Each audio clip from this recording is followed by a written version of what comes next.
So it's not rocket science. It's not, you know, something you had to be watching for the last 20 years of your life. Anybody that have a little bit of common sense and been watching how this whole storyline plays out, you would clearly see that the Browns really have no choice but to go all in on Shedeur Sanders. Right. I don't see a world, I don't see any type of scenario where the Browns draft another quarterback and Shedeur Sanders is still on his team. I don't see any scenario where the Browns, go get another QB in the first round and Shedeur Sanders is still on his team. And I also don't see the Browns giving up Shedeur. For the simple fact that the worst thing that can happen to the Browns is Shedeur Sanders go to another team and he excels. That's Man, listen, and the Browns fear that as well. They fear that if they get rid of Shedeur and he do the same thing Burrow did, bro, I don't think the Browns will be able to recover from that. Right? Because it always seems like every quarterback that leaves the Browns end up doing better, end up doing much better, right? But that's just the Browns. That's just how the storyline always go for the Browns. Let me check something real quick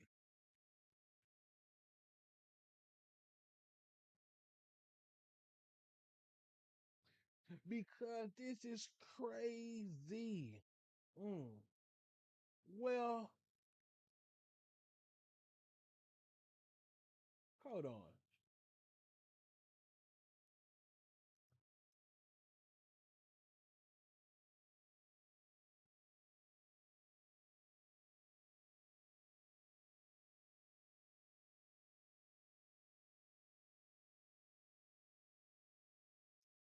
Hold on, hold on, hold on, hold on, hold on, hold on.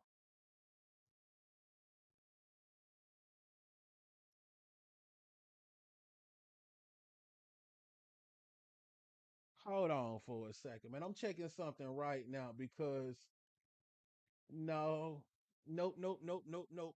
Man, yeah, so the absolutely worst thing that can happen to the Browns if they get rid of Shador, that he balls out, right? Because if he do what Baker Mayfield did, like, oh, the Brown fans will become relentless, man. And I don't see the Browns recovering from that. But I also do not see the Browns drafting another quarterback. Like, do you understand that if the Browns draft another quarterback, that's basically like telling Shadur, you got to go through the same thing you went through last season, right? There is no way you watch Shadur play football these past few games and you like, okay, we need to go ahead and draft another quarterback. Now, if you want to get Shadur a backup, yes. But man, if if now we're gonna say if, because if they mess around, right, and draft another quarterback and they put Shadur Sanders back on the bench and that quarterback gets out there and does worse, like, dog, do you know the backlash that this organization will receive, man? Because at that point, you just got to admit that you're playing with Shadur Sanders' career. At that point, the Browns would just have to admit that we are trying to halt his career. Because if you do draft another quarterback, you got to let him go. You got to let Shadur go if your plan is to draft another quarterback. Because If you take a look at his whole storyline, and it's like I always say, whenever you talk about Shedeur, you cannot leave out context, man. Context is extremely important when you're talking about Shedeur Sanders' story. Oh yeah, sweet win, man. Sweet win. I love it. Every game is not going to be pretty. Every game is not going to be 4 touchdowns, 398 yards. You just got to be able to lead your team to a victory. This is the NFL. This is the NFL. People, people live in a fairy tale, right? And I'm constantly telling folks, you got folks that watch football and you got folks that watch Shador.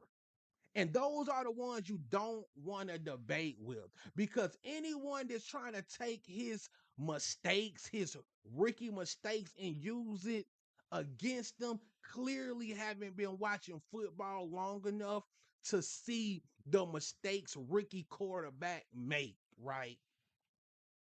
Like, like no way you can sit up here and tell me that you a true football fan, then try to use his rookie mistakes against him.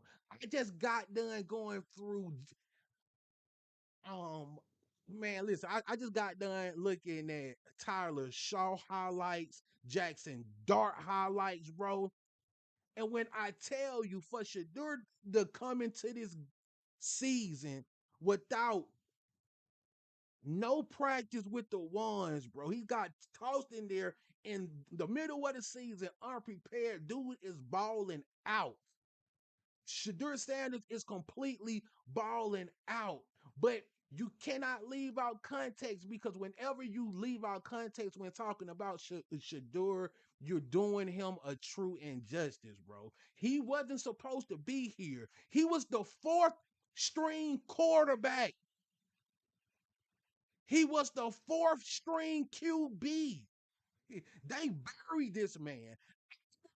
Told him that this is gonna be a fair quarterback competition. So you lied to him at the beginning. You had this man working his butt off during training camp. You gave him that hope that if I do good at training camp, I may have a chance. Then we find out later on that Kevin Stefanski really did not want to play him. So why tell this man it's a fair quarterback competition? When you do that, and then you talk about trust, right? You breaking the trust early on in y'all relationship. That's not good for any conversation. So I still say, I don't see a world where Shedeur Sanders is the franchise quarterback of the Browns and Kevin Stefanski is the coach. I just don't see it, right? And if they do end up grabbing another quarterback out the draft, they gotta let Shedeur Sanders go. Because if they don't let him go, they just gotta admit at that point they're trying to halt his career. They're so scared that he's gonna be another Baker Mayfield that I'm willing to bet they won't mind holding on to him, even if their intentions is not to play him. But the thing is, you got to go against the fans. There is no way, you know, the the fans is gonna tolerate watching this young man ball out. Watching this young man put his body on the line, put his heart on the line, going towards the end of the season, just for y'all to start a new season and say he's going back on the bench. Shedeur gives the Cleveland hope. Shedeur Sanders has given this Cleveland Browns team, the fan base, more hope than, oh man, shit. The Browns been bad for a long time. The Cleveland Browns have been bad for a very long time. I was looking at videos from 10 years ago where Haslam is speaking the same lingo he's talking now about trying to get the team better, what we got to build on. And this was 10 years ago, and he sound exactly like he do today. So, the Browns got a long line of making bad decisions. But I truly hope they see the opportunity that's in front of them, right? Build around Shedeur Sanders. If if the Browns build around Shedeur, the future is really bright for the Cleveland Browns, man. The, all you gotta do is just look at him, right? You get this man some weapons, you give him some protection, you give him a full off season. Come on now. Come on, stop playing with me, man. Stop playing with me. And I truly believe that it it will be asinine for them to draft another quarterback, then to turn around again and tell them, well, it's a quarterback competition after you lied to them the first time. Man, can you imagine that? can can any of y'all imagine that? Kevin Stefanski telling him again after a second year, after bringing in another quarterback, that it's another fair quarterback competition. After you said that same thing this year and it was a complete lie, man. But hey, it's the Browns though. It's the Browns. Expect the unexpected, but they got a true opportunity here.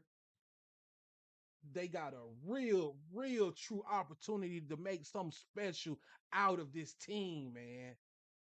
Like I just hope, I truly I hope that they stay true to it. Like I hope they give them a fair shot.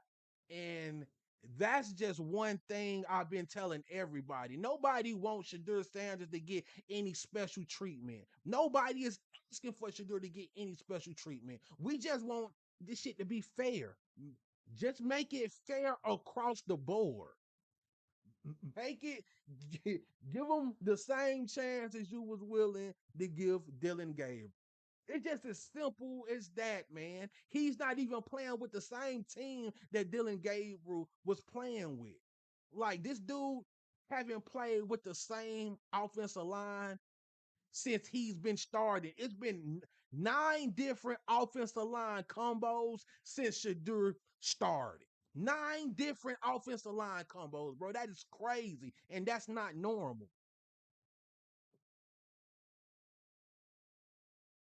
Anybody who's even still trying to compare Shedeur to Dylan Gabriel just have to stop. I honestly believe Kevin Stefanski ruined Dylan Gabriel's career. I believe Kevin Stefanski ruined that young man career. And that's where I truly feel bad for Dylan Gabriel. Dylan should have been developing. Dylan should have clearly been developing his talent because there is not one coach, there isn't one, organization that saw Dylan play and was thinking, you know what, we got to get him on our organization, right? Let me say, I just want to know out of 32 NFL starting QBs, who's not making the same mistakes and bad throws Shedeur makes throughout a whole day. Man, and that's what I be saying, like, bro, I've been saying this forever. Somebody tag me, link me in a game where you seen a quarterback play a perfect football game. I hate when they use that whole analogy. Well, it wasn't perfect. Show me a perfect game because I've been watching ball over 30 years and never saw a quarterback make the perfect throw, the perfect read, the perfect pass every game.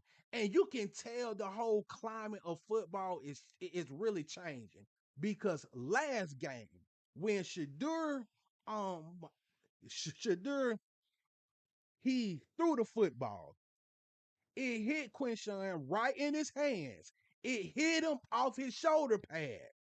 It bounced up and it was an interception. And they tried to blame Shedeur because the football wasn't perfect. I watched John Madden say, the voice of football. John Madden said, if it hits you, if it hits your hands, it was a good throw. If you can put both your hands on it, it was a good throw. Footballs is not gonna land in your lap every play. But somehow I'm coming across people that's, oh, if he would have put the ball just a little bit in front of him, bro, it's a football game. You make millions, you know, you make millions to catch the ball, bro. You know, if the football was to land in your lap every single time it was thrown, there would be no need to have a combine. You could go out there and catch passes if it was gonna land right in my hands every throw. But somehow they really tried to blame that on Shedeur Sanders. I never seen nothing like it. You say Shedeur Sanders hasn't had a game as bad as Jared Goff. Just bro, no. You seen bro, I was looking up Dart last game. Man, hold on. Like, bro, I have man, hold on for a second. This is wild because I was looking at all the rookie highlights, man. I I was just peeping all the highlights, and for anybody to try to use Shedeur mistakes against him, it's not football with them. It's personal, bro. It's personal. And this is no shot at Dart. This no shot at Cam. I just want this whole playing field to be equal. You gotta judge these players equally, right? They're gonna make rookie mistakes. But when we talk about Shedeur, it goes back into context because everybody else had an off season. Everybody else was training with the ones. Everybody else was set up and prepared to go into the season. We're talking about a dude that stepped in the game that didn't even have any practices with his first string offense. That's what we're talking about. That's what makes his situation a bit more unique. And that's why we go a little bit more hard because he was set up for failure. Shedeur wasn't set up for success, but he somehow, doing his thing. Number 68. Oh man. And I think you talking about Cam Robinson. Cam Robinson is complete garbage. Cam Robinson, boy, he make me want to throw hands. He make me want to throw hands, man. Do 100% make me want to throw hands. Cam should not be on it. Man, listen, I don't know if he paid off. I don't know what's going on. But I know he shouldn't be on no NFL field. Man, this game right here was complete garbage. And then you take a look at it. The Giants only won 2 games this year, right? 2 games this year. This is with you, you know another quarterback that was drafted higher than Shedeur Sanders. You don't see a whole bunch of people on Twitter talking about his mistakes. You go read the comment section under every last one of Dart's bad games. You know what everybody is saying? He need weapons. He need help. The offensive line needs to step up. And that's true.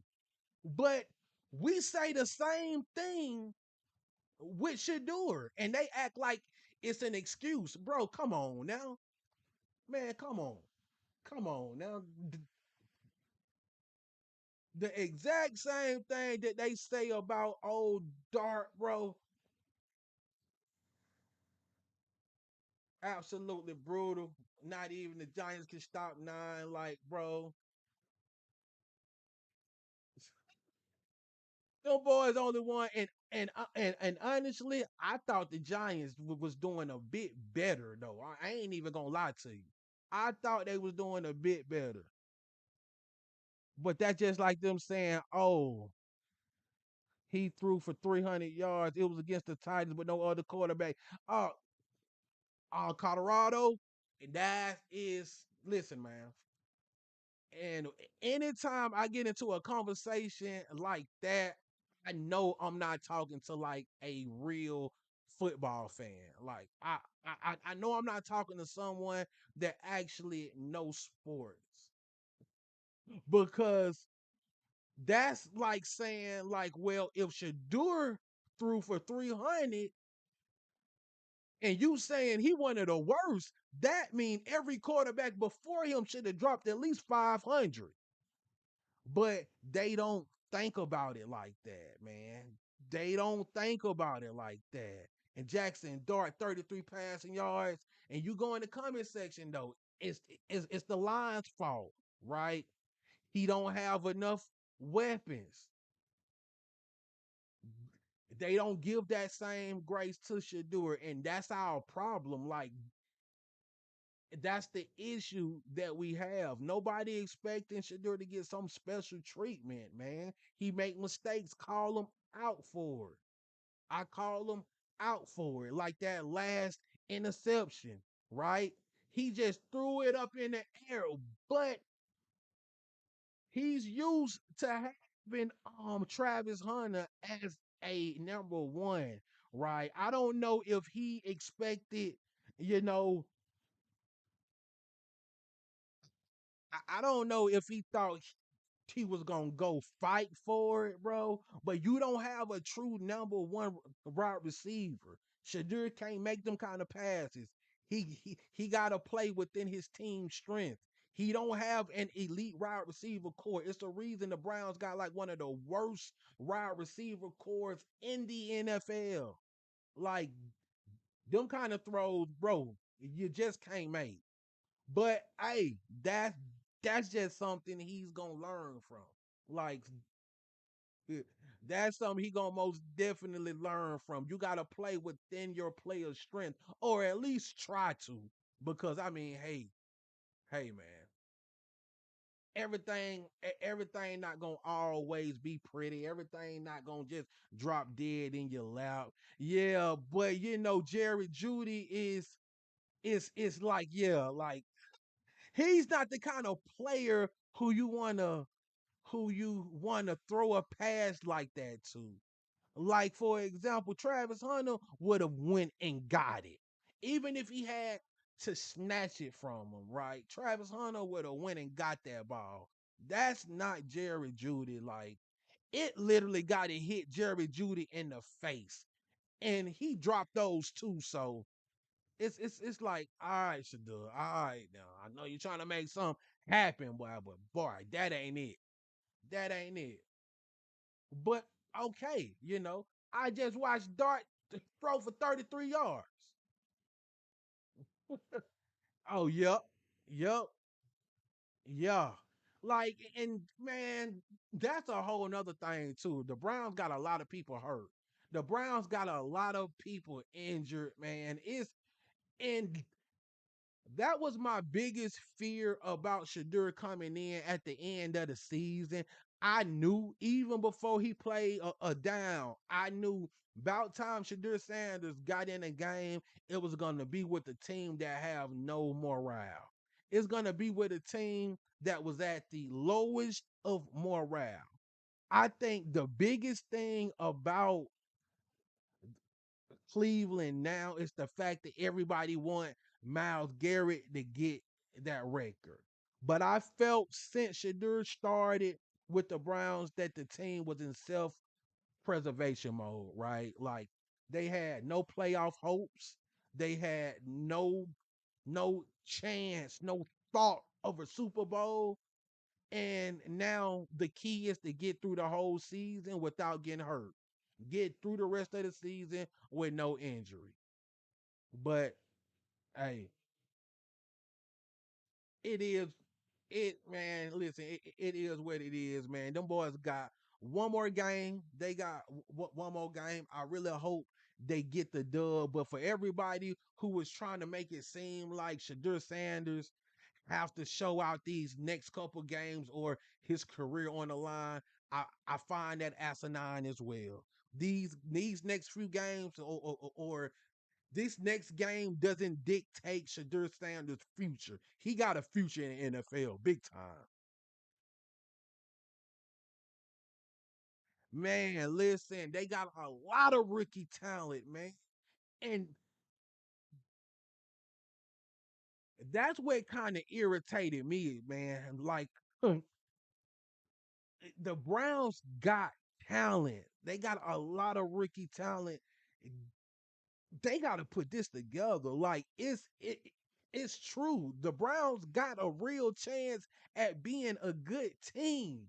It just takes a smart organization to put it together right, put the chips together right, man. The Browns got a good team.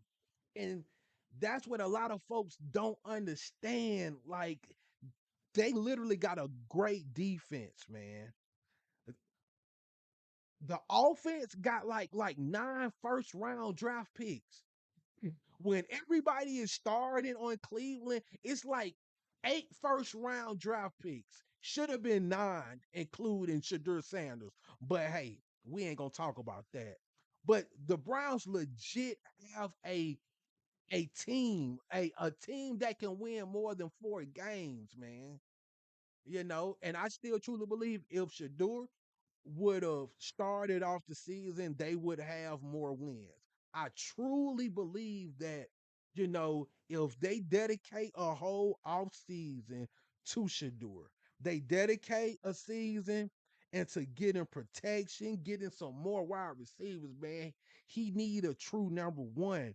Like, look, quarterback just cannot be at his best when they don't have like a true number one. The Browns work on those things.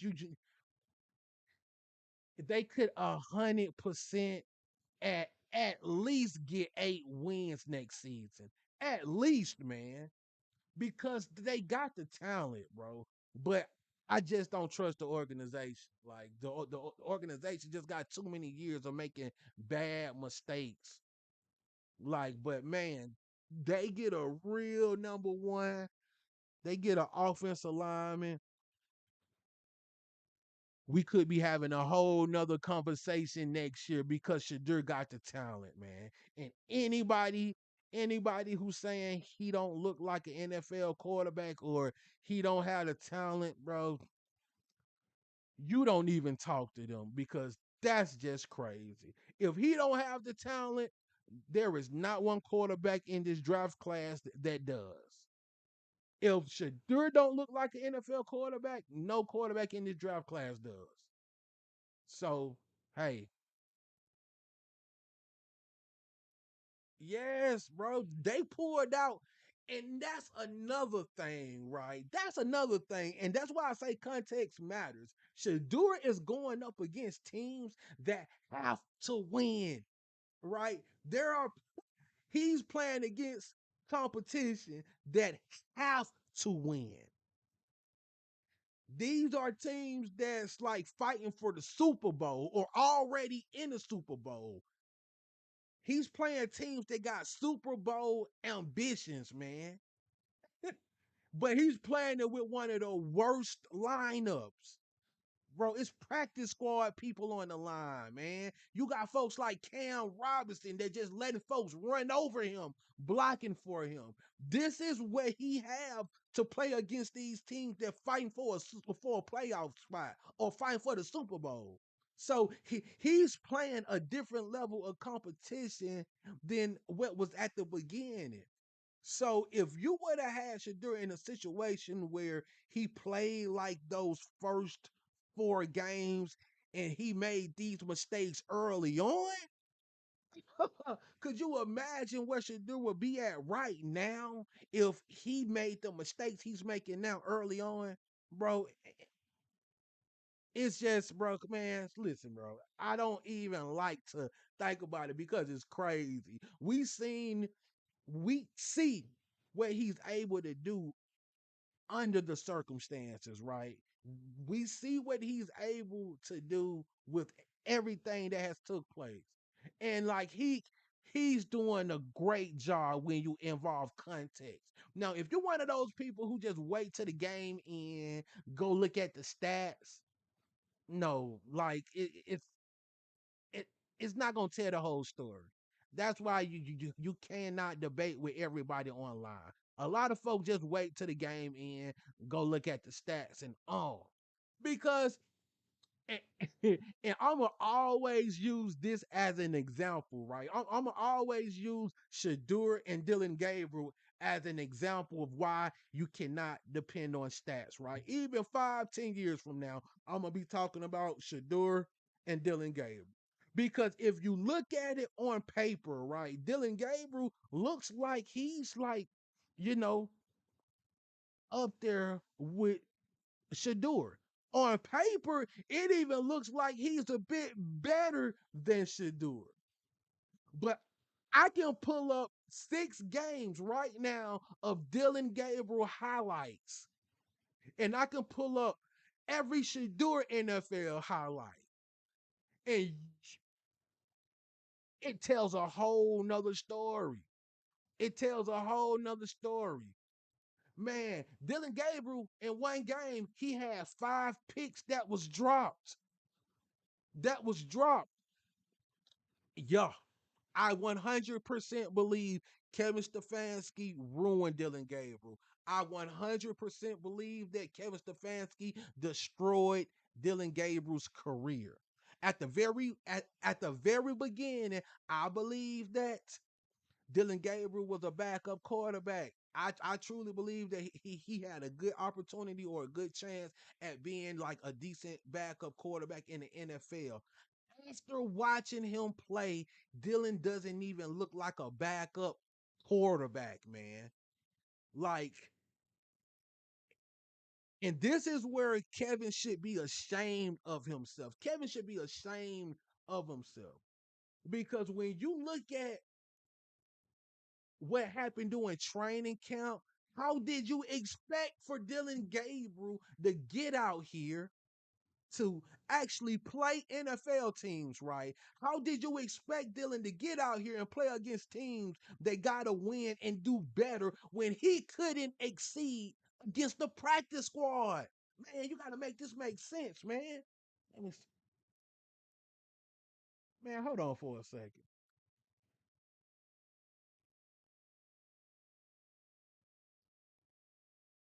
Like, come on now. Come on. Rookie Shedeur Sanders essentially won the Cleveland Browns 2025 QB training camp, showing the best stats, completion, TDs over veterans Joe Flacco, Kenny Pickett, and fellow rookie Dylan Gabriel, eventually earning the starting role and even leading team to wins late in the season. While no single winner is declared, Sanders' performance clearly outshone the others in camp drill. Okay, so you mean to tell me, right? You get Dylan Gabriel out there in training camp, cannot hold a candle to Shedeur, but you still put him out there against NFL teams that's trying to win. You ruin him, right? There is not one NFL owner. There isn't one NFL coach that saw that saw Dylan Gabriel's performance and was like, "We got to get him on our team." There isn't one coach that saw Dylan play those 6 games and was like, "If he becomes a free agent, we got to get him off the board." Not one. I truly believe that we may have seen the last of Dylan Gabriel, man, unless his agency can pull some strings, which I truly think his agency may have some plugs.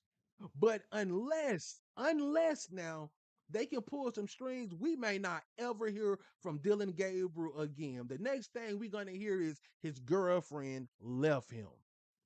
If they put if they put Watson out there, he's getting booed. Cleveland fans do not like Watson. Them folks in Cleveland, no sir. They they do not like they do not like him, man. And that's why I say that the Browns don't have no choice. They gotta go all in on Shedeur Sanders, man. The Browns have to go all in. Because the moment you draft another quarterback, you're telling the whole Cleveland Browns fan base, you're telling the organization, okay, we're gonna take another step back and try to work another rookie. The Browns is getting tired of this, bro. Like the fans is getting tired of this. To go through the same thing again with another rookie quarterback, oh, the backlash will be tremendous. Especially while you clearly see you got a quarterback already that give this team hope, right? A quarterback that can lead this team to wins. A quarterback that haven't even got nowhere close to his ceiling. Could you imagine putting Shedeur back on the bench? Bro, the backlash will send waves through Cleveland, man. It'll send waves through Cleveland. The Browns don't have a choice. They got to build around them. And if they build around them, man, like the sky is the limit. The sky is the limit. Imagine focusing on that line, focusing on some new wide receivers, man. Come on now. And they got to get another stadium. And they got to get another. Oh, somebody got to pay for that stadium. And I'm about to show you something, right? I try to get people to often realize this, but the NFL is a business, right? And what I'm gonna show you something small, but it speaks volumes. I'm gonna show you something so small, but it speaks volumes. So, like I often tell people, right? The NFL is a business first. They got to make money. How you think they pay these players these big contracts? They gotta bring in money. I want you to look at the views within the last 24 hours, right? We're gonna look at the views from all of these highlights. I'm not talking about full game highlights. I'm talking about player highlights, right? It's gonna blow your mind. Shedeur brings in so much money. He brings in so much clicks. It's absolutely crazy. So for anybody who been saying, well, Shedeur future is dependent on these next couple games, is crazy. It's absolutely crazy. No matter what Shedeur does, the next couple games, he's gonna be an NFL quarterback. Anybody out here saying that Shedeur Sanders, potentially won't be an NFL quarterback is out of their mind. You don't even entertain that. I want you to take a look at this. This is Shedeur Sanders' touchdown catch for today. 11 hours, 284,000 views. 11 hours, 284,000 views. 39-second video. Bro, you got to scroll down. You won't find one video that exceeds that number within a day. You will find some full game highlights in one day, but you won't find one player highlight that exceeds that type of traction, that type of traffic. This kid brings money. Like he's box office, man. Like he's box office. You can go back 3, 4 days and you won't find that many clicks. This kid throw one touchdown and he's generating more ad revenue, more traffic to the channel. Shedeur is going nowhere. Shedeur Sanders is going nowhere, man. Football is it's a business first. It's a business first. And the money they make from the business is what get the top players. That's what gets you, these big contracts. I swear, every time I heard somebody say, well, these next couple games is we're really gonna determine his future. Yeah, yeah, yeah, yeah, yeah. If it's not with the Browns, it's gonna be with somebody else. Don't tell me nothing about the draft. The draft is over with, right? What Shedeur did was he proved that whatever them folks said in the draft was a lie. Everybody who lied on Shedeur during the draft Shedeur exposed that was a lie. You put up Shedeur on the trading block today, he will be gone less than 24 hours. He will be snatched up less than 24 hours. You got to stop playing with me. Well, to tell me one NFL player that you've seen people react to receiving, man, look, listen, man. And I truly believe that that's something the NFL feared as well. Like, dude is a force, man. Like, personally, like I say, man, I've been looking at ball over 30 years. I've n- I've I've seen his dad, come to Atlanta and look, and let me tell you, down here in Atlanta, we love Prime, man. Like we love Prime in the A. Where we see from Shedeur is what Prime would have been if he had social media. I truly believe where we see out of Shedeur is Prime with the internet. Because I mean, Shedeur fan base is crazy. Do y'all understand that it's people writing papers on him in India, man? India. Beijing, they talking about Shedeur Sanders, man. They talking about this man in Beijing, Tokyo. Like he got a section in their news logs, bro. Dude is it's crazy. I've never witnessed nothing like this before. And I know the NFL was like, you know what?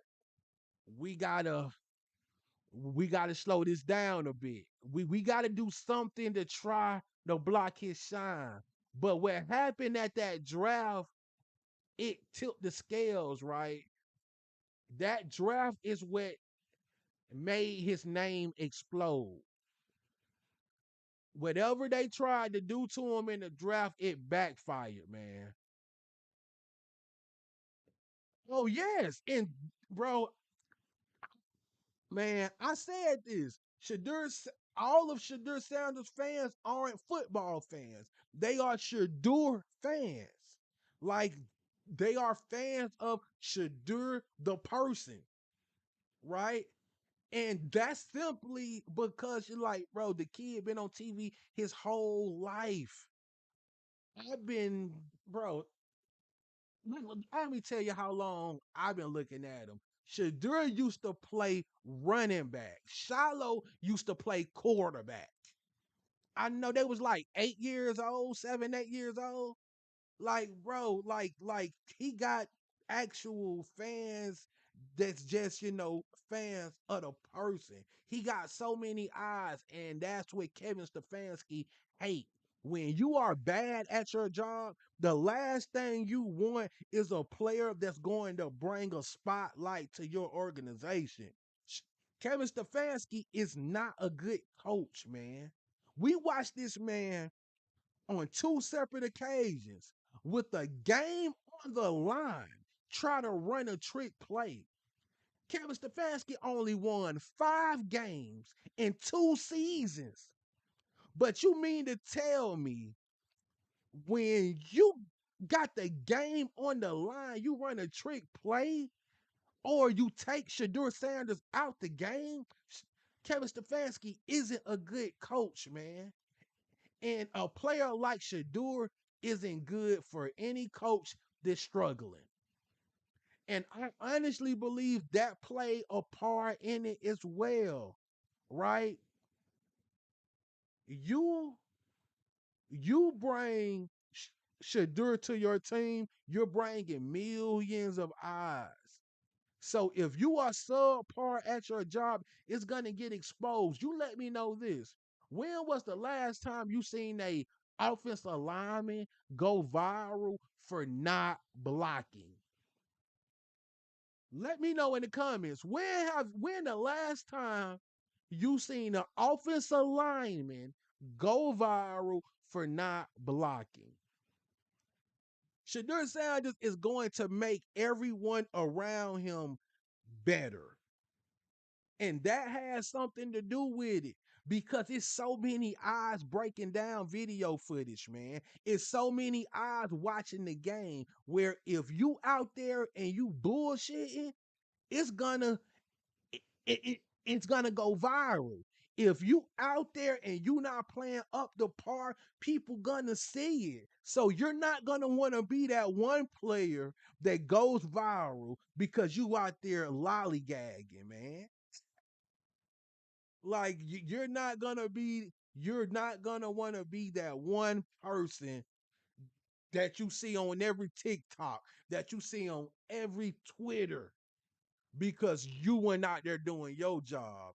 And the aunties came in the army, bro. Like I'm telling you, like the aunties is a movement within itself.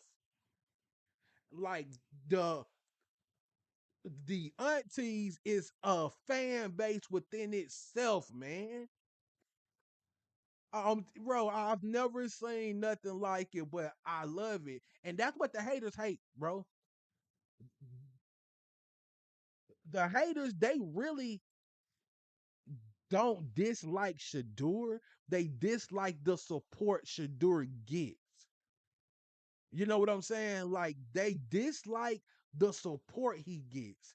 I see it so many times, right? I see it so many times. People always asking why he's such a big name. He haven't done anything. How come people support him so much? He hasn't really won nothing. They don't understand it. Like they don't understand, like, bro, this shit deeper than football. The NFL made it deeper than football. Don't blame us. The NFL created this. Like, this is a circumstance of the NFL, not us. And Shiloh at least should be on somebody's special teams unit, right? Shiloh should at least be on somebody's special teams unit without a doubt. But I do see it happening like this here, right? Like, all Shadur really got to do is get out there and show out. You know what I'm saying? Once he truly stamp himself in the NFL, I want to see a little nepotism. Nepotism has never bothered me whatsoever. Nepotism been going on in sports, bro, since the beginning of time. Bro, nepotism is all over the sports industry, man. And if you truly want to be real, you know how Dylan Gabriel got drafted before Shedeur Sanders? Hmm? it it wasn't nepotism, but it was a type of nepotism. Dylan Gabriel was friends with, well, his coach, his Oregon coach has the same agent as his NFL coach. That's what got Dylan Gabriel drafted in the first place. That's what got Dylan Gabriel's, playing football. Nobody had Dylan Gabriel's coming off the board in the third round. Nobody even planned on drafting Dylan Gabriel. But it was a type of nepotism that got him there. It wasn't his skill set. You go back and read Dylan Gabriel's scouting report. It had nothing to do with skill set, man. Dylan Gabriel got to the Browns because of who he knew. And that's a fact. Because of who he knew. It was their way of trying to humble Shedeur. You ain't even better than Dylan Gabriel. You must think you better than you really is. Bro, when Shedeur went to that project in Cleveland after he caught on fire and put that thing together, bro, listen, man. And they try so hard to attack his character. They try so hard to attack his character. I posted a video not long ago, man. I want you to check this out. I I wa- I really want you to check this out because Terry Bradshaw, I do not like Terry Bradshaw, bro.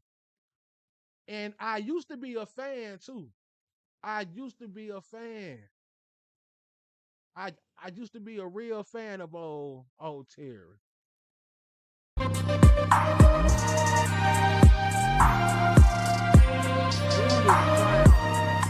Dude, well, all he kept talking about was Shedeur Sanders' speeding tickets. His speeding ticket. He's a problem. He's a problem. But you know who he supported more than anything? Johnny Manziel. So he's gonna drag Shedeur Sanders about his speeding ticket. But he was a stark supporter of Johnny Manziel. Like the dude that got locked up before he even made it to the NFL. You know, the dude who they knew was doing drugs before he even made it to the NFL. Right? The dude who was caught at the strip club time and time again before he even made it to the NFL. But when they asked Terry Bradshaw about Shedeur Sanders, oh, him and his speeding tickets. Oh, he need to go and be somebody else's problem. I'm like, dude, that's how you know, man. Even some of the legends, bro, you can't even take them serious.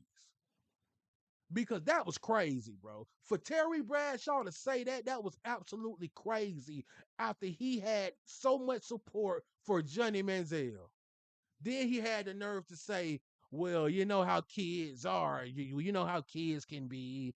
You know, I'm I'm trying to learn to be more lenient on kids, but it it come to Shedeur Sanders like him and them speeding tickets. Oh, I'll stay away from Shedeur. Bro, these folks got personal grievances against Shedeur and his daddy, bro. It don't have nothing to do with football. These are personal grievances. Has nothing to do with football. Why is the fifth rounder getting all this attention? Well, I'm about to find out. Why? Tell me. You tell me. Why is it? Because I'm not the one that drafted him. I mean, why would Cleveland took Gabriel? I love Gabriel. I like him a lot. I wouldn't have taken Shedeur. Let somebody else have that problem. Now you got to deal with his dad and everything else, and you got 2 speeding tickets, and I don't see it. You know, he doesn't shake my tree. So It's clearly obvious, right? Terry Bradshaw got an issue with Shedeur Sanders, and he really got an issue with his father, right? This has always been deeper than football. The NFL proved that during the draft, but I don't want to talk too much right now. I want to keep this video going.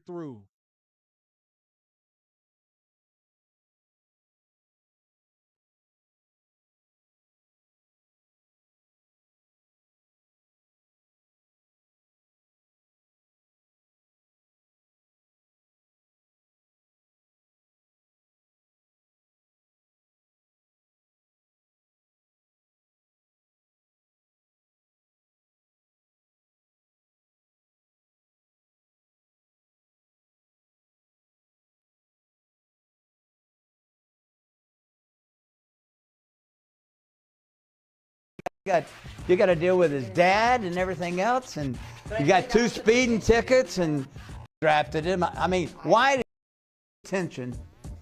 Why? You tell me. Or you tell. Why is the fifth rounder getting all this attention? Why? You tell me. Or you tell me. Why is it? Because I'm not the one that drafted him. I mean, why would Cleveland took Gabriel? I love Gabriel. I like him a lot. I wouldn't have taken Shedeur. Let somebody else have that problem. Now you got to deal with his dad and everything else, and you got 2 speeding tickets, and I don't see it. You know, he doesn't shake my tree. So. It's clearly obvious, right? Terry Bradshaw got an issue with Shedeur Sanders, and he really got an issue with his father, right? This has always been deeper than football. The NFL proved that during the draft, but I don't want to talk too much right now. I want to keep this video going because what I'm going to show y'all is the hypocrisy. The hypocrisy. It's mind blowing. Let's keep it going.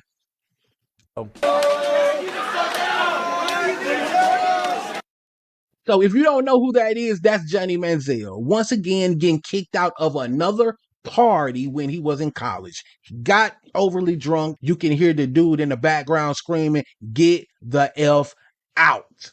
Let's keep it going.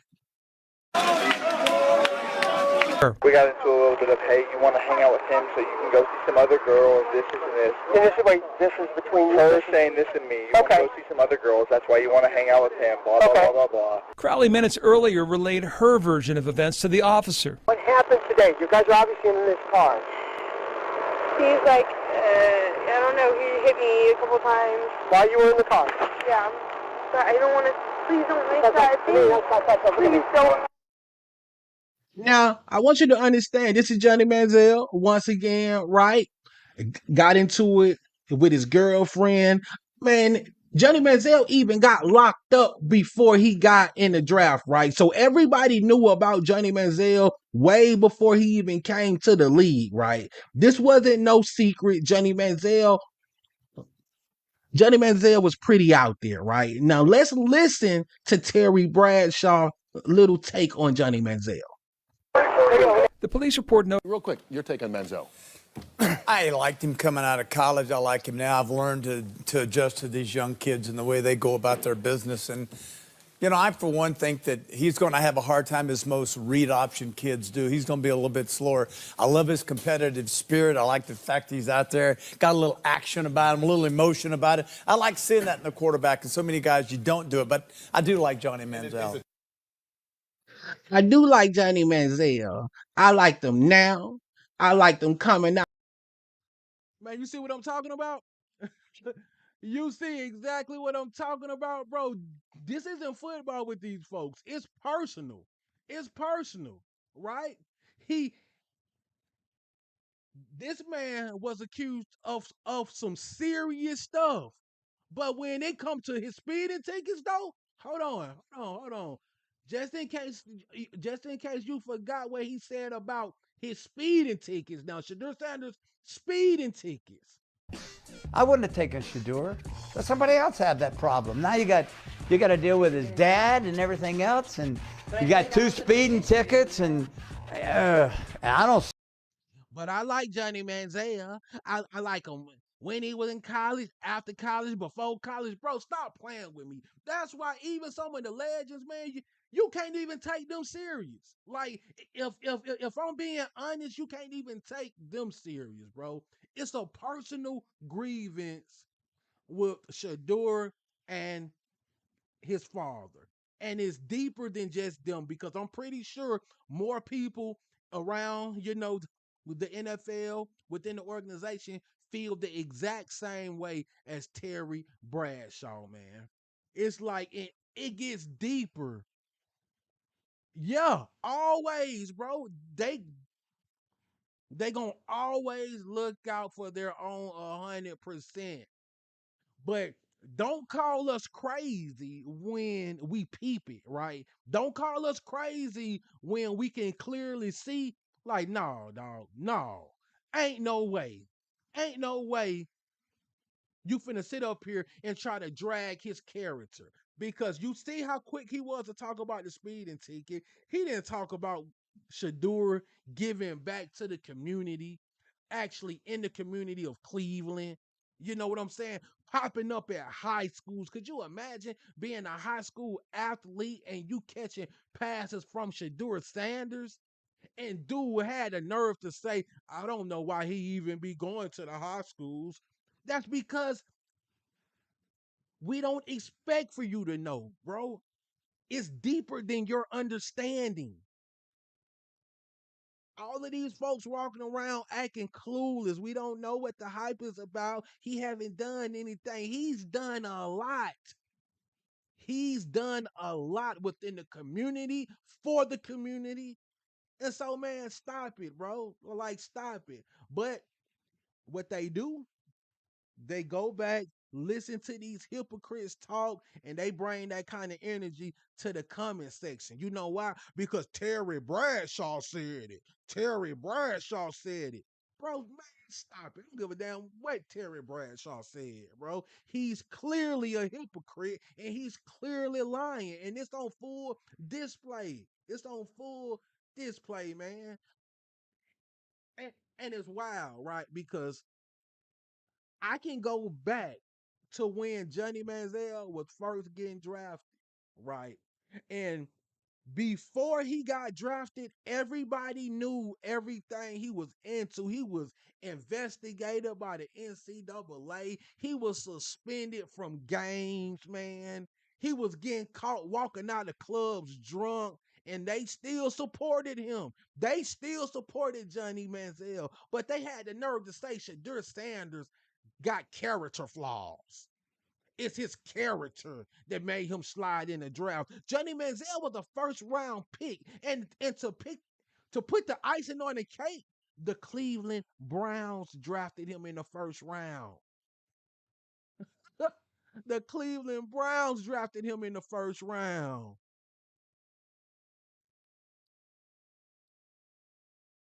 Oh man, facts. Facts, man. Like, man, look, oh my goodness. But I don't ever expect for them to understand the way we understand, right? Because for them to understand, that would mean they would have to admit the truth. And they are not doing that. They are not admitting the truth. If they admit the truth, it might cost them their job. But some out here do know. And I gotta give a big shout out to Skip Bayless. I haven't always been like a big old Skip Bayless fan, but I gotta give a big shout out to him because Skip Bayless he know it's the good old boys club. Oh yeah, calling us crazy, calling us delusional. Anybody who call me crazy or call me delusional, I say I got the facts on my YouTube channel. I post exactly what they said. I post what they said about one player and another player that's completely different. And oh man, when Shedeur first got drafted, they were really trying to compare him to Johnny Manziel. I'm like, nigga, Johnny Manziel drinks alcohol. Shedeur doesn't drink. He doesn't do drugs. He's never been investigated by the NCAA. Like, how is you gonna try to compare the character of Johnny Manziel to Shedeur Sanders, bro? That's an insult. That's a gut punch. And this is no shot at Johnny. I like Johnny Manziel. You know, he seems like a cool person. He got problems, but he seemed like a cool person. But to try and compare Shedeur Sanders' character to Johnny Manziel's character, bro, that is crazy. That is crazy, man. So they can only use a speeding ticket. Listen, I got two speeding tickets in my early 20s. It's been over, man, it's been over 15 years since I got another speeding ticket, bro. Like, come on. Even Shedeur fans, right? We got to give them room to make mistakes. We got to give them room to make life mistakes, bro. Give them the same room to make mistakes that you would give your kids room to make. Oh, bro, they never compared. Man, listen. They compare him to veterans. Dude only played 6 games, 6.5 games, and they compare him to veterans already. Because if you compare him to other rookies, you got to admit he's good. If you compare him to other rookies this draft class, then you gotta admit he's good. But they know if you compare him to other rookies, you got to take out the time and go look at those rookies' tapes. And then you going to realize how good Shedeur Sanders is, bro. It's like, and that's what they can't escape from. You compare him with other rookies, you got to admit he's good. So you got to compare him to veterans. But I'm like, I watched Jalen Hurts throw 4 picks in one game a couple weeks ago. Man, yes, he's better than like in a perfect world now. If everything played out like how it should have been, like just like Cam Ward said, they should have been 1-2 either way, 1-2. But man, they couldn't do that. They couldn't do that. They couldn't prove Prime right. Prime was going the whole season saying his boy was going to be a top round draft pick. They couldn't prove Prime right, man. And if you don't know, if you didn't come up around that time frame, they did not like Deion Sanders coming into the league. They did not like Deion, man. Like that was a oh no. Like they tried to stop him from dancing and everything. Like they couldn't stand Dion, man. I'm gonna give you a prime example. I'm gonna give you a prime example. I want you to pay attention. My grandfather, okay, who played in the leather helmet days, like God bless his heart, he hated Deion Sanders so much that in 2004, I was starting at center for the Bills against the Ravens. And this is when Deion came back and was playing for the Ravens. He offered me 10 grand to take out Deion in the game. Hey, they laughing about that, but that was true. That was absolutely true. And you think his granddad was the only one? You want to believe that his granddad was the only one that tried to put a bounty on Deion Sanders? Come on now. And Charmaine, don't get me into that. I don't even like thinking about that. The Browns could have had Travis Hunter and Shedeur Sanders. Like, come on. This how you know whoever job it was supposed to be to watch these players in college didn't do their job. Like Kevin Stefanski broke the number one rule. Like it's always keep it about football, right? Like always keep it about winning games. Put your team in a position to win. No matter what they're doing outside the field, as long as they're not out here causing trouble, bringing negative attention to the team, that's their business. But keep it about football.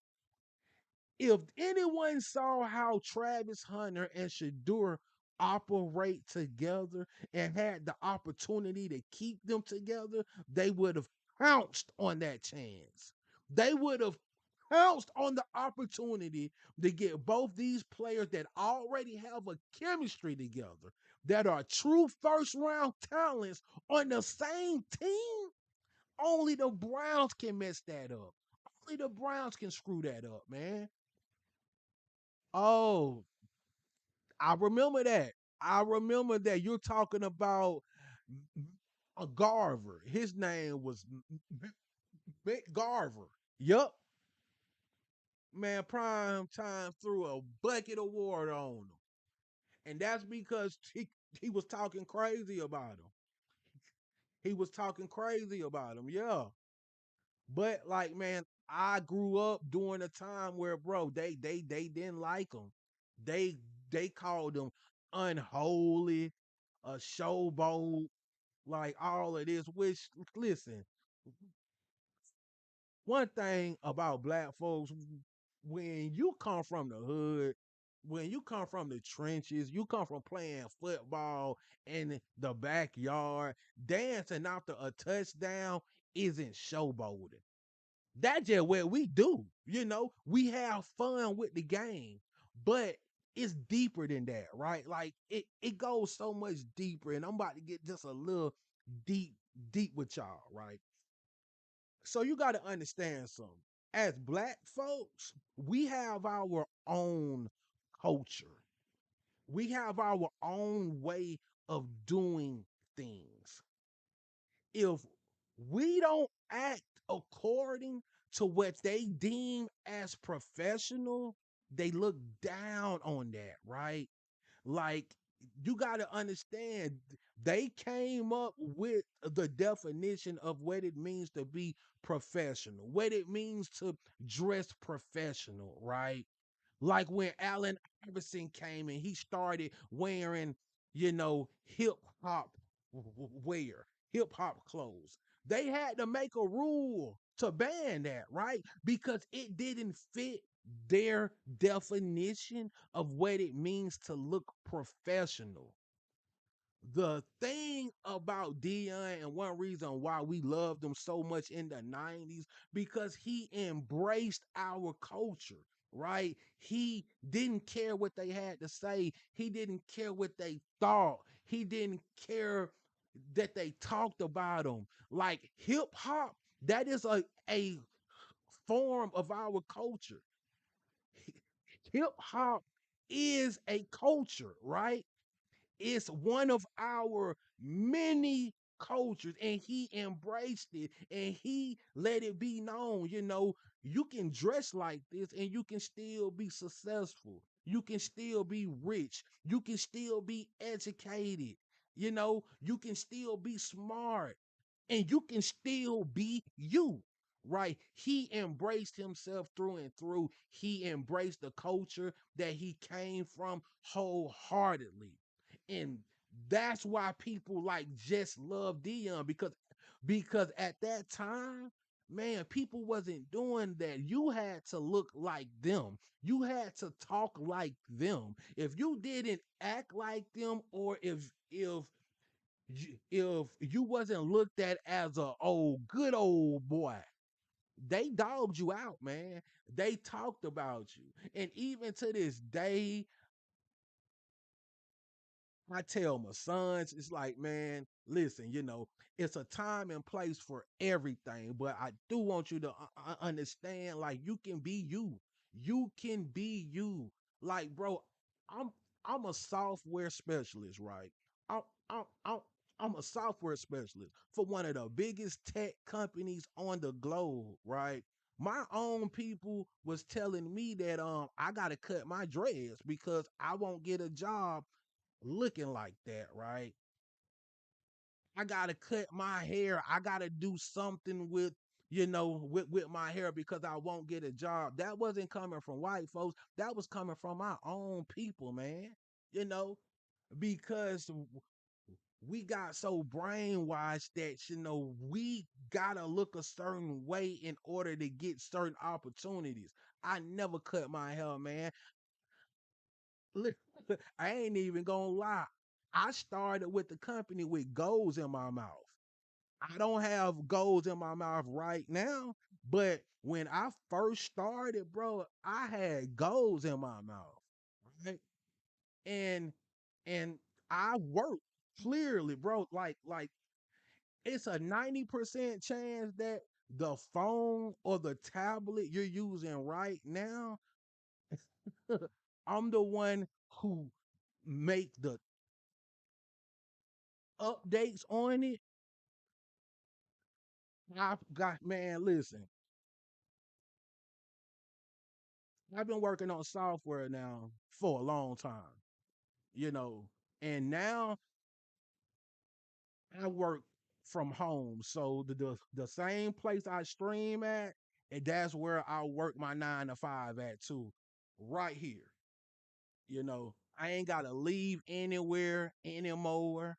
Like everything I do now, how I make my money is from right here on meeting, Teams meeting. And when anybody see me, they never expect for me to look how they, expecting uh, old Rob to look. You know what I'm saying? Because I mean, look, dog, I'm probably the only black person Like I, I, I'm not gonna say I'm the only black person like like that work in my department, but it's not a whole lot of us. Like it's not a whole lot of us, and I do wish a lot more black men get into technology. You know what I'm saying? Because it's the future, man. Like it's the future. You know, and as long as you can get the job done, bro, you can look how you wanna look, bro. You can look how you wanna look, but I will tell you something. But these nerds are cutthroat. These nerds in the tech industry are cutthroat, man. I never forget when I first started, bro.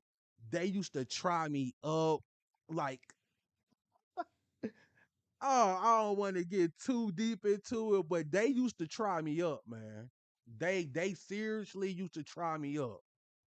Like, how the hell you become how you become a senior advisor. Like, bro, like, listen, man, I love it. You know what I'm saying? But yeah, dog, like I always said, man, Prime is one of the reasons I got that mindset, right? Prime, I swear. Now, I don't look at a lot of actors, entertainers, just people in Hollywood. I never look at them as like idols. I got a dad. I got a great dad, right? I got a hard working father. But when it comes to Dion, I've learned certain things from Dion, you know, that that I I still use to this day. He actually showed us it's okay to be you, right? It's okay to be you and still be good at what you do, right? Obviously, the way I talk to the homies, you know, the way I talk online isn't the way I speak at work. You know, I mean, it is what it is, and people clearly don't understand that black folks is bilingual. Like, black folks is truly bilingual. We know how to speak according to the situation. And oh, young man, listen, ain't nothing wrong with being a nerd. I'm a nerd. I'm a slick nerd. Ain't no way you can see all this tech shit and not think I'm a slick nerd like big time. I just got a swag, like I just got swag. I'm a nerd with swag. I'm not a cornball, you- and that's why they hate and that's why they hate Shedeur, bro. I'm telling you, that's why they hate Shedeur. He don't fit their mold. He don't fit their mold, and the NFL was like, we had to deal with this with his daddy. We had to deal with his father. We not finna deal with prime time 2.0. We need to teach him a lesson right now. And that's where all of this is about, right? They want everybody else that coming up behind Shedeur to know, you know, if you come trying to act like he do, you're not gonna play in our league. And that's what they was trying to do. But I remember Eli Manning. I grew up during the Eli Manning era. I'm gonna show you another clip, man. I'm gonna show you another video of just how hypocritic these folks can be, man. Bro, I swear it's mind blowing. But that's what I do though, man. Like, man, I find all these old videos and I call out the BS. I call it out because Eli Manning said now, and could you imagine if Shedeur would have said, well, if I don't get drafted, I'm not gonna play at all. Like Eli was willing to just sit out. He was willing to sit out, not play at all.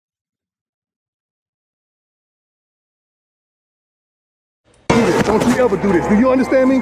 Do you understand me? Yeah. Do you understand me? Yeah. You're a man. We don't play like that. Oh, your marker pissed me off. Oh no, hold on for a second. He didn't wait until they got drafted. He said this before they got drafted. He gave them a heads up before they got drafted. Like he told them don't draft them in the first place. Don't you ever do this. Do you understand me? Do you understand me? Yeah. Do you understand me? Yeah. You're a man. We don't play like that. Oh, you marker. Piss me off.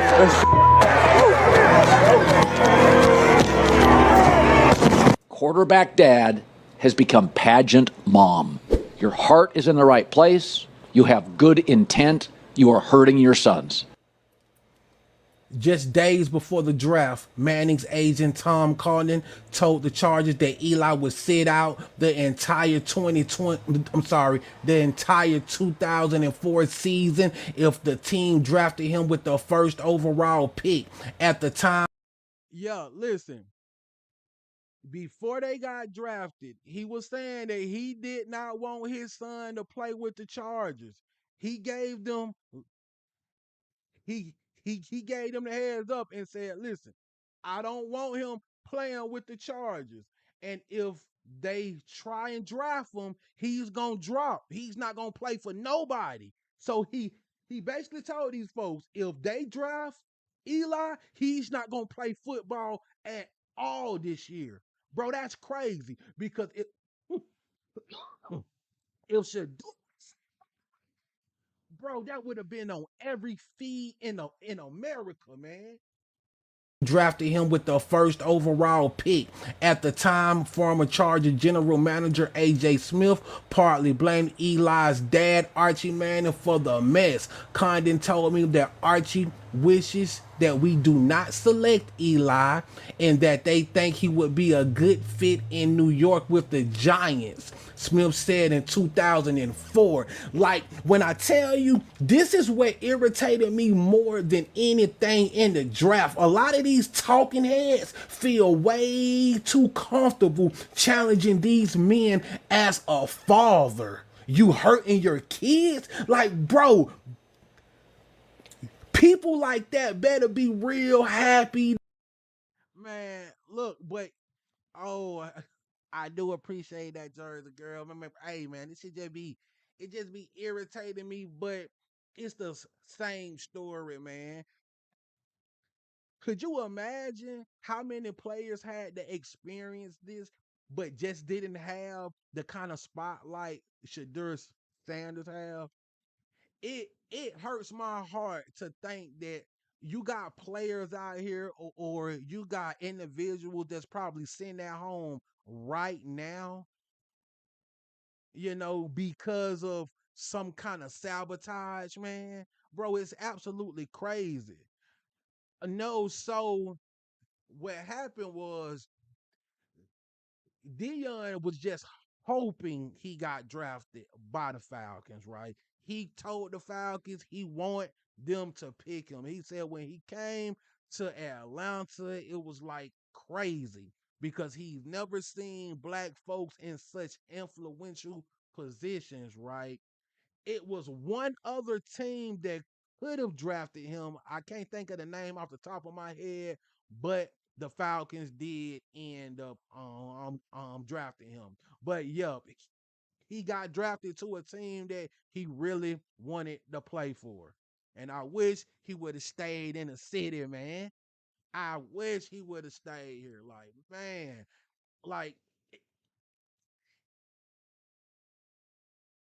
man, listen, it's been years now, but if they wanted to put a statue of Deion Sanders downtown Atlanta, it will be supported wholeheartedly. Like he's one of the reasons now. He's not the sole reason, but he's one of the reasons Atlanta, man, it took off. It took off the way it did. He brought a culture down here that he still see to this day. Like he he brought a whole swag to Atlanta that you still see. Like when he came, everybody tried to be like Prime. Actors, rappers, singers, musicians. It's like he made everyone actually realize, like, nigga, you can embrace who you are. You can embrace our culture and be unapologetically about it, man. And that was so beautiful because, like I said, at that time, people wasn't doing that. You had to look like them. You had to dress like them. You had to speak like them. You had to act a certain way that they approved, man. You know what I'm saying? It was like we couldn't embrace our culture, and no matter what anybody have to say about it, like hip hop isn't just a genre, it's a culture, man. It's how we dress, it's how we swag, and it's nothing wrong with it. It's nothing wrong with embracing who you are. That doesn't dictate the kind of person you are. That don't dictate, how smart you are.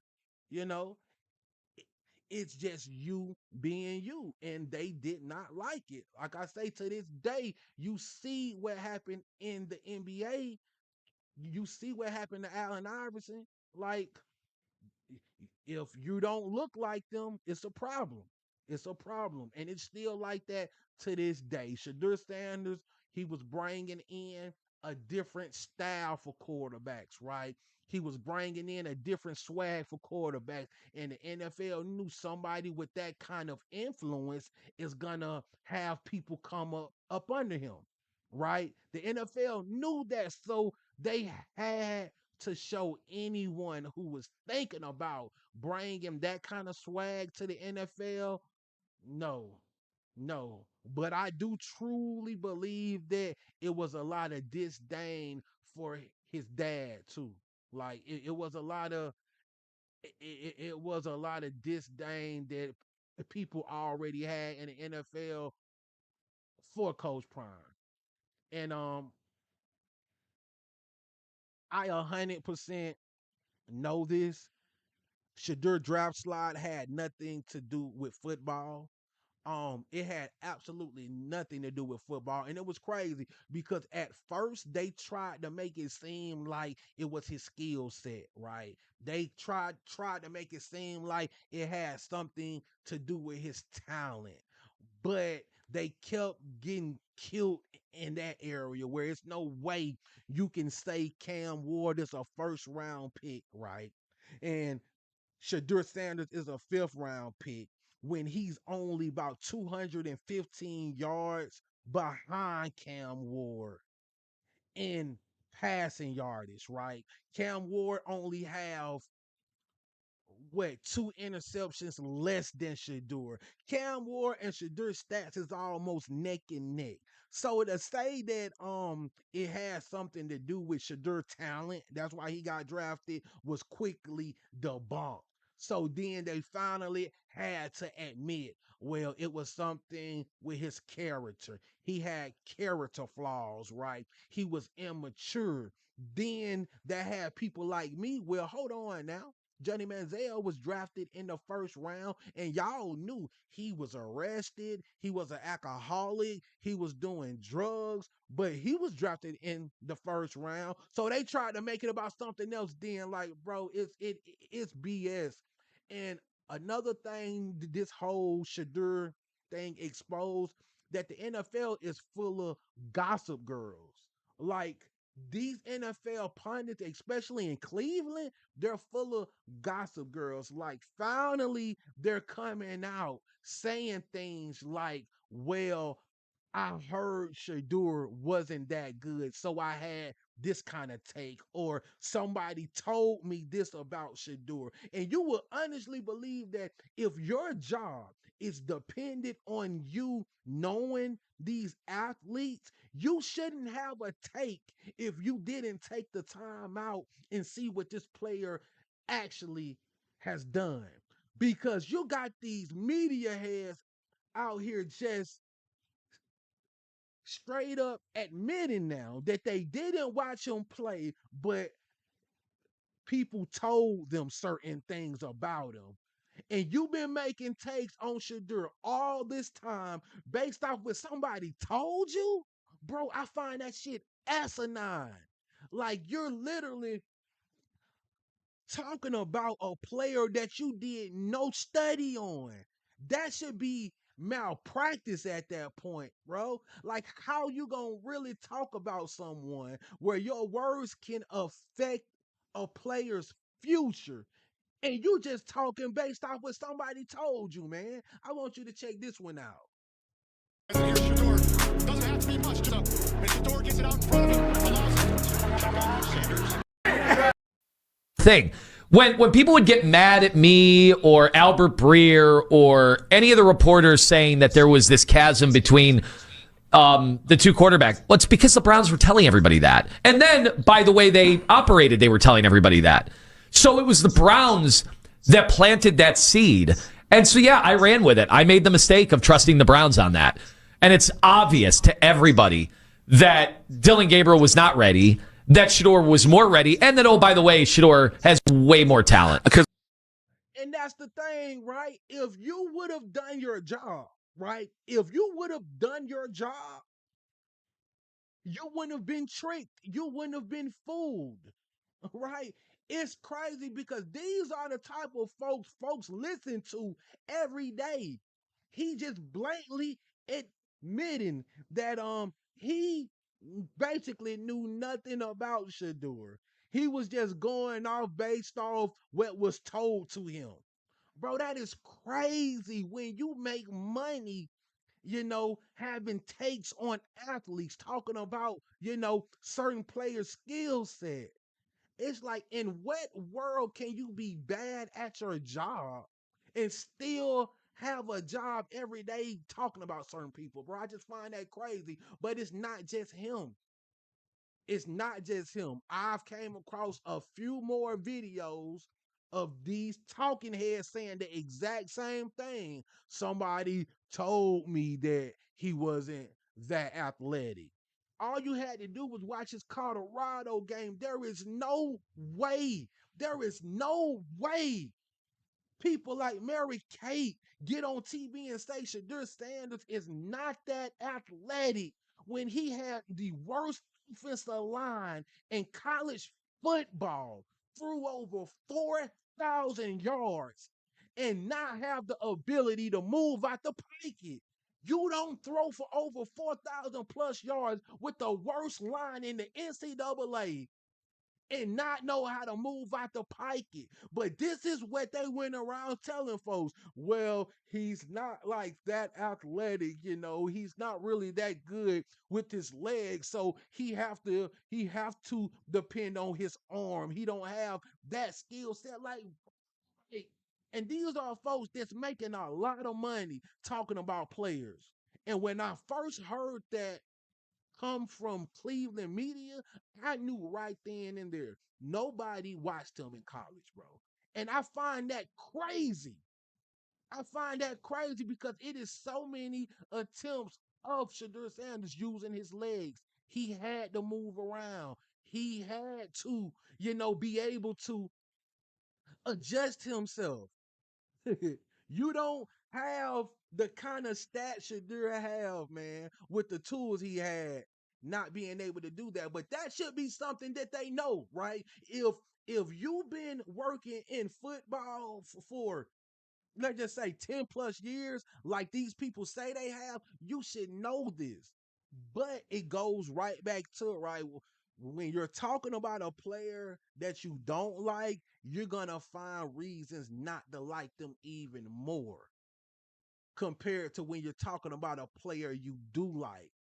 They find reasons, you know, to try and keep that person around. And that sums up Cleveland media 100%. Now, I'm not saying everybody in Cleveland media, it is some real honest ones out there. It's some cool ones out there. But overall, a lot of them folks was just lying on his name. They was lying on his name, lying on his character, man. And it was tough to see it. But every day, Shedeur Sanders is out there, proving them wrong. He proved them wrong during training camp. That's why they had to stop letting people actually actually come out there, right? Dylan Gabriel was doing so bad, they had the media stop recording at training camp because Kevin Stefanski had to come up with some kind of lie, how this man got 2 Coaching of the Year awards will always, you know, be a mystery, but that also exposes that everything he's done to Shedeur must have been intentional because you don't get those awards not knowing how to coach. You don't get them awards not knowing how to coach. So all of the crap Shedeur actually went through, it was most definitely intentional. And that's why I don't see a world where Shedeur is the franchise quarterback of the Browns and Kevin Stefanski is the coach, man. But listen, it's 1:37 a.m. in my time zone. I'll see y'all tomorrow, man. I'm about to pass out and get a little rest. Man, listen, I hope everybody had like a great Christmas. Hope y'all have a happy new year. I'll be on tomorrow. Like, if you're new here, smash that follow, hit that sub, man. I'll be dropping some more videos tomorrow. I thank y'all for the support. Thank you for the love. I'll see y'all tomorrow. I appreciate you, Jerry. Shemaine, Colorado, Bus.